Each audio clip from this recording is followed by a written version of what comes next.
Hello A-Sven-gers, it's me, Svenny McG, and I'm here again with a quick little video. Now this is not a Nintendo 64 controller, no.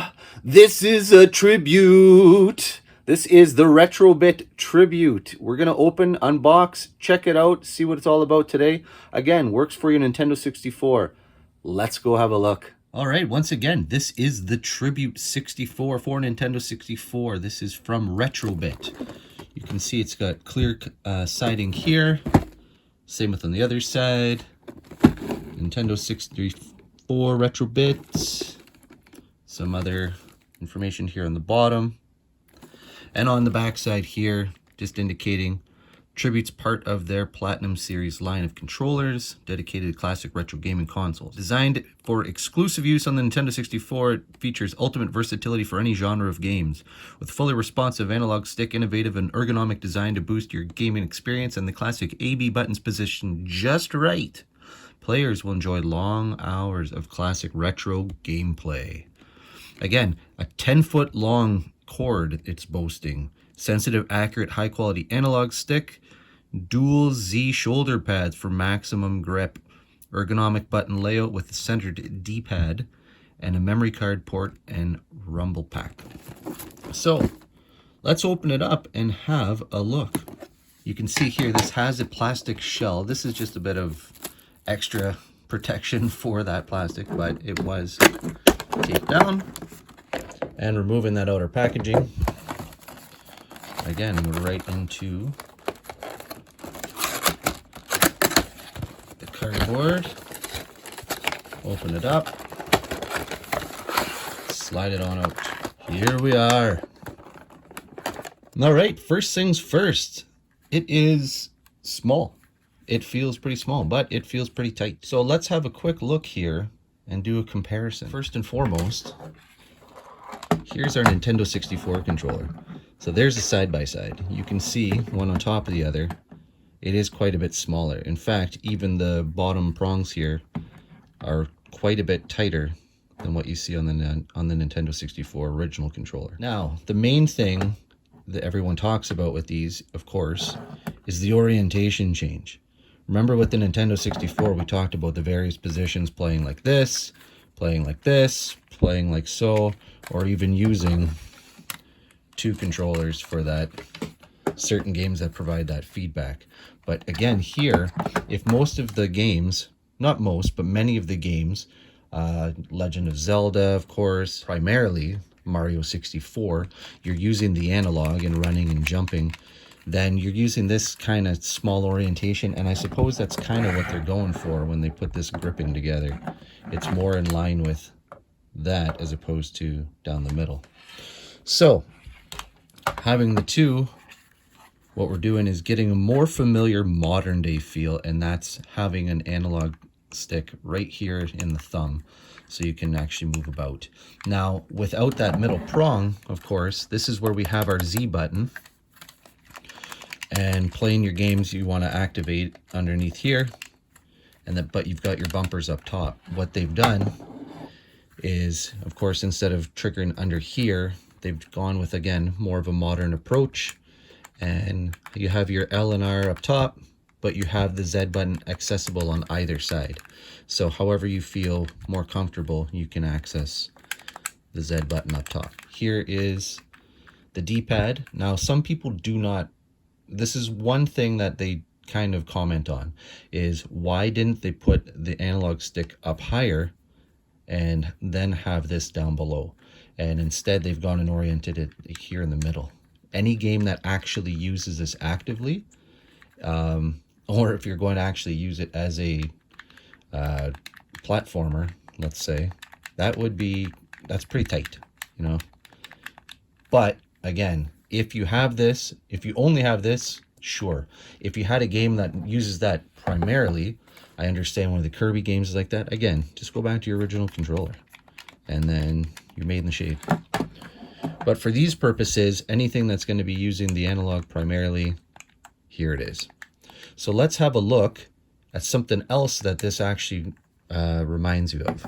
So again, the thumbsticks do look a little bit different, and that's because this thumbstick looks a little bit more recognizable as found here on the Nintendo GameCube. The GameCube was the successor to the Nintendo 64, and so by doing so, that's when they decided, okay, we're going to kind of have games that utilize more than one analog stick. So the C buttons became C stick. You had your A, B, you had your X, Y back from the Super Nintendo days, but you had your buttons up here, L and R, and they put that Z button here as opposed to, again, triggered underneath. So similarly, the retrobit kind of takes that layout where they have the Z button up top alongside the L and R's, except here they've gone ahead and, like I said, made it accessible on either side. And again, they kind of changed up the layout here by putting this below as opposed, or centered as opposed to below. But again, overall, it's not going to be totally make or break. It is accessible. I don't have, again, the biggest mitts, but it is accessible if I need to. If I need to change out my loadout or something, again, I can do that on the fly, and that's not really going to ruin the experience for me. So I do like that. Again, the analog stick is fantastic. It doesn't click or anything, but again, it's not designed to. There were no games that used a clicking analog stick on the Nintendo 64 or dual analog sticks. Like I said, those oddities, like Perfect Dark or Star Wars Pod Racers use the analogs, the double, but again, that's a lot of added expense just for 2 games like that. So, and again, I don't know how they would even program that through the single port, so I don't think it is an actual viable option here. So just straight up looking at it, again, we made the comparison, but that's what we're really looking at here is you have your buttons, you have your capability. How do they feel? Everything's quite clicky. These buttons here feel, I don't know, just a little bit like, just straight up not as authentic as the C buttons here, but that's not it's not a lost selling point. Again, here, just a straight plastic one here, whereas the Nintendo one says start right embossed on there. It just says start above it. But overall, again, like I love the rubberized analog port here. Like this feels great, and I'm really looking forward to using this in some updated games. It's just a more comfier layout than using that Nintendo 64. And again, it looks great. One other thing of note here, these are not exact one for one, but here's contrast and comparison to this Nintendo 64 controller. Again, this is kind of more of a bluish tone. This is more of a greenish tone, but you can see that retrobit was trying to capture that from the Nintendo 64 days by going ahead and doing the transparent, translucent controllers. So again, pretty neat that they went ahead and did that. Pretty cool as well that they did keep the cable port, the transparent color as well. And again, that rings true from the original Nintendo days. Nintendo did do that with their controllers. Now, one thing, of course, of note from our days of yonder till today, our televisions are quite a bit bigger in most cases, so we are able to sit farther back from the television. That said, that's where the wireless controllers come into play. This one is wired, being to a retro control or retro game system. So let's stack it up on the cord length. So we're going to go along here and follow along. The original Nintendo 64 boasted about a 6-foot length. So again, we've come to the end. And here we have this extra here. Again, for a system these days, if it has to be wired, again, a 10-foot length, you've got oodles and oodles and oodles of cabling here. So that shouldn't be any hindrance here for your gaming experience. Now, lastly here, we do have the expansion port. And again, as indicated, this is a Nintendo controller pack, memory card. Clip it right in, ready to roll. The Nintendo 64 Rumble pack. Again, game on. Now, it does boast those two, but what it doesn't mention is the Nintendo 64 transfer pack. Now, again, maybe they just don't mention it because it's not as common a peripheral, but I'm going to try and slide it in here. It's a little bit tight, that's for sure, but it does fit. Now, this is unverified that it will actually function. I haven't tested it yet. I'll try and get you an update on that, but for now, just to show it does fit. But she does fit snug, that's for sure. All right, I've loaded up some Mario Kart just to give this guy a little spin. So we're gonna try and film this at the same time with showing. Now, the one thing I kept kind of positioning was completely incorrect.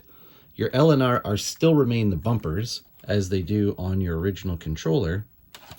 It's the triggers down below here that are actually your Z buttons. So the tops are your L and R. And again, I'm gonna push L right here to show that's the options.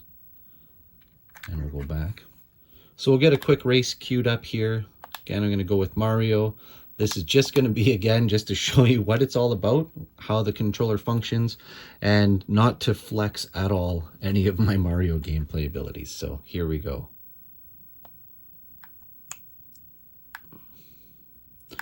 One thing I found with this is the analog stick is very, very responsive.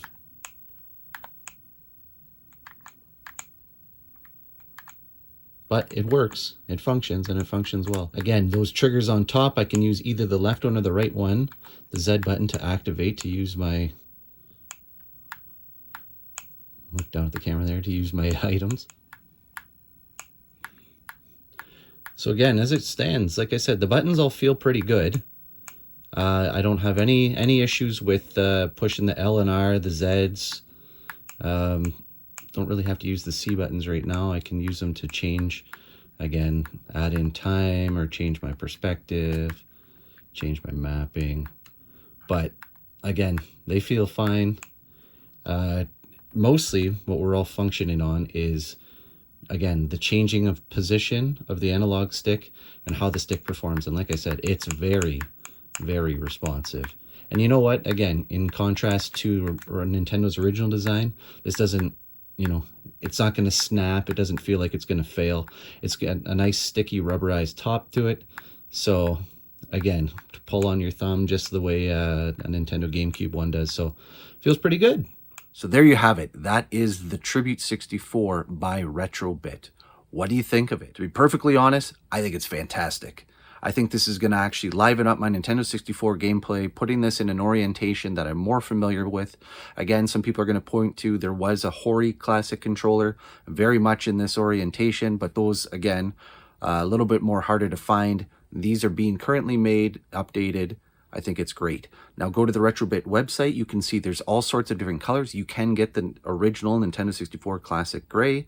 They have red variants. Even coming soon, there is a sea salt ice cream color. Of note, there is also a USB variant. So watch for that. Make sure you know what it is you're ordering when you get it. The USB, of course, will not work on your Nintendo 64, but it will work on your PC, and you can use it on things like Steam, even your PS3, and your Nintendo Switch. So something to think about if you're looking for an extra controller for some classic retro games. Now, these are available online. You can go to Retrobit's site, you can go to Amazon, you can go to Castlemania Games, or personally, if you're local here in the Sioux, I was able to actually pick this up at Vintage Games and Junk. So again, shop locally. I think that was fantastic. It was a great pickup, and I always appreciate them getting new things into the store. So as always, I appreciate you checking out the video. Thanks for liking and subscribing.